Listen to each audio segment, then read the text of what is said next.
Hello Gemini, and welcome to your Tarotscopes for the time of March 2014.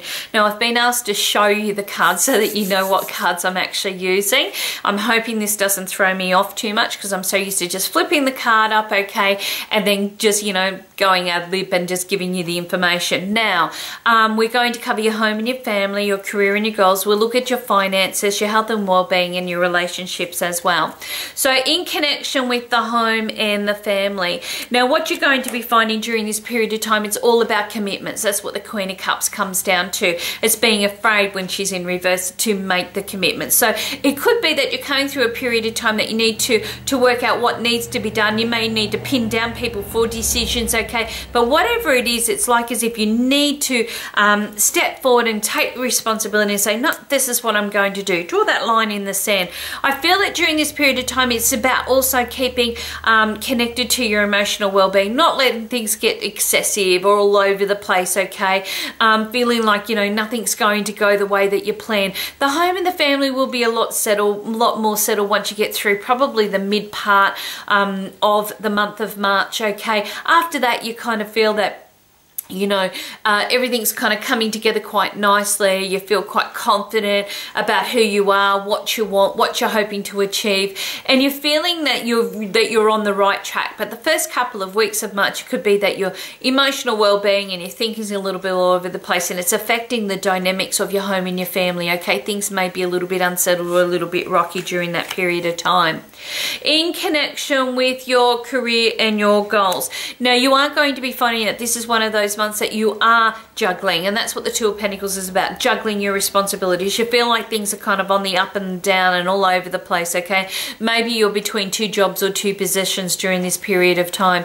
What I do feel though, this is about you able to handle this, okay? So you may be finding that you're reassessing how to balance your time and your energy between your home and your family and between, you know, your career, your goal, your aspirations, whatever it may be, all right? It could be that somebody's just taking a little bit of a time out or leave from work or a job position, and you may have to temporarily step into their position during this period of time.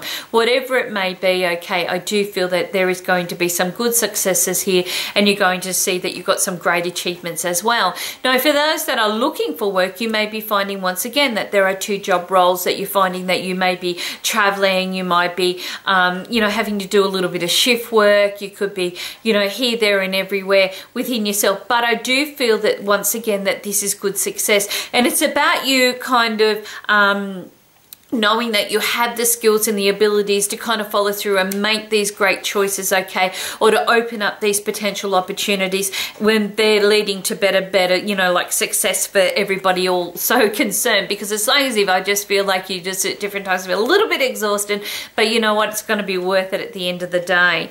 In connection with your finances, now you're going to be finding during this period of time that it's all about clearing debt, clearing the way. So agreements are going to be finished up during this period of time. One source of income may dry up, but another may take that replacement. You could be finding that you finalized accounts or bills, okay, you're ready to sign off on that deal. Whatever it is, I do feel that here, you know, it's much more successful. You know exactly what you're dealing with, okay, you know exactly what's coming in, and you're able to accommodate for that, not just now, but also in connection with your future budget. So financially, things should be looking quite good. In connection with your health and your well-being, obviously the Seven of Swords is always seeking professional advice. So a doctor, you know, personal trainer, a nutritionist, you know, going and having a few tests done. It could be that you're just researching and reading a lot more about your own health and your well-being and kind of seeking out that information to help you feel a lot better about yourself. Some people are going to start, you know, really great regimes or diets. You may be finding that your career path leads you into something to do with health and well-being, okay? It's like as if you're going to be finding that you know, are working not just with your knowledge that you know, but maybe you're putting your skills to good use as well. But lots and lots of advice around during this period of time. And sometimes it's good to heed that advice, and other times it's good to kind of reassess it, see how it fits in, because you may have a whole mountain of advice and seeing what works for you. But those that do need to go and seek medical attention, please go and do so, because this card comes up, it just generally means that there's advice around, okay, and this is the right time to receive it.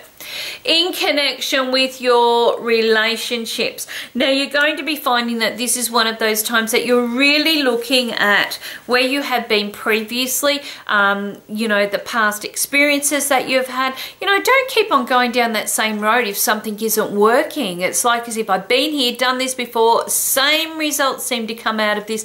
This is about you looking at your relationship wants and needs and fulfillments and knowing that you have success here if you've learnt from your past or previous mistakes. Okay, so sometimes it could be, you know, well, look, if I've harped too much, I've always found that they, you know, like, don't listen. It's that same type of thing. Or maybe you've, you know, both made kind of like semi-promises to each other, but you haven't been able to, you know, fulfill them at this time. It's about reassessing what your expectations are on a relationship and how you would like this to be a little bit more successful, a little bit more, you know, time spent together, or whatever it needs to be. Maybe it needs to go up another level, but it's like as if you're going through these reassessments. Now, for those that are single and looking, this is apprehension. It's like as if, you know, you've had your fingers burned a couple of times, you've, you know, been, you know, bitten, what is it, bitten once, twice shy, you know, that type of thing. And maybe this is about you reassessing what it is that you want and how you feel in your life at this time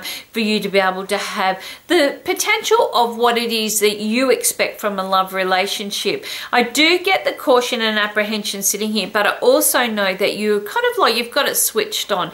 You know that if, you know, if you've been attracted to the, you know, the naughty boy or the naughty girl and it hasn't always worked out, maybe you might be looking at changing that kind of attitude or what it is that you're looking at hoping to achieve.